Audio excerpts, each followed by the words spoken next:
We're going to choose the sector of the day. That's off the back of today's news, looking at Liontown after initially declining Albemarle's original bid of $2.50 a share, now showing its approval for a new $3 a share bid in the absence of a better deal.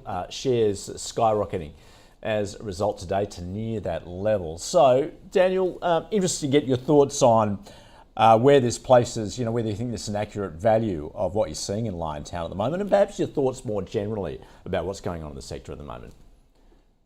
Yeah, so I think it's really interesting. It says a lot about the issues out there in terms of jurisdictional risk and the quality of assets we have in Australia. So Albemarle, they've gone back with Liontown at least 3 times now in terms of making an offer, and now they've finally had a bit of support from the board there to give them exclusive due diligence and so on and so forth. But you've actually had news today as well from Lithium about the kind of cancellation of the DSO in Mali as well. So there's a lot of kind of convening factors at the moment. I think the biggest thing that investors should be focusing on is that, lithium prices, they are coming down. So I think there is a little bit of, headwinds to come and a little bit of perhaps investor skepticism. But our view has certainly been that if you are going to be in the space, you want to be invested in high quality Aussie producers or, in the case of Liontown, developers with good quality assets and a proven track record. So, that's where we like to be at the moment. We're not taking extra risk within the space and looking to go to anything too exotic. And certainly from our view, the big miners will continue to benefit. The biggest thing is that, margins at the moment have been 85, 90% plus. So you have a reduction in prices, but these companies are still making, an absolute boatload. So still a lot of positivity for us in the sector, but, pick and choose where you're investing very carefully. It sounds as though you've actually reduced your exposure there. Is that the case? Or are you sort of concentrating on 1 or 2 companies in particular?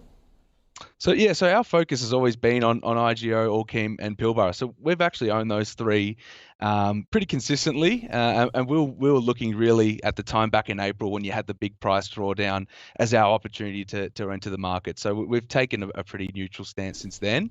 Probably actually been taking profits, especially when the original Liontown offer was made. That was probably the time we started to look to take profits in the space, and haven't really been too active in getting back in so far. Obviously, the EV market is growing, so the underlying market for lithium is still growing, unlike some other commodities which are probably facing a few demand concerns. But of course, it's a very volatile industry and still very small relative to a lot of other markets out there. So, we certainly anticipate volatility to continue, and we'll be looking to add to high quality exposures when we get the opportunity to. So we feel like there will be opportunities for investors, and don't really feel the need to rush out there or need to be buying it at high prices.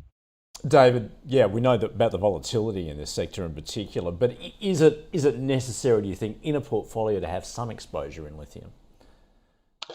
I think long term it probably is, because it is a commodity for the future, and we are forecasting longer term that EV will be a fairly dominant part of the market. So by about 2030, the forecasts are that EV sales will be about 40% of the overall market. So definitely there's that long-term tailwind for the industry.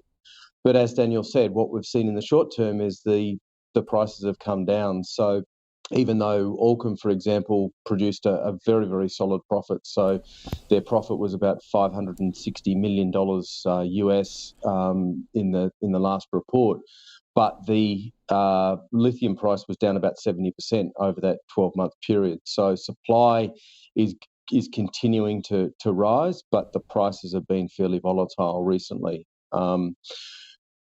Similar to Daniel, I suppose, we like some of the high quality miners, the likes of Allkem, Pilbara and Mineral Resources. IGO just had a very good result, which is paying a very nice special dividend. So investors are getting a good dividend from those as well. But some of the other ways to play that theme long term is through a number of the ETFs that give you exposure to the energy transition metals. So there's an ETF from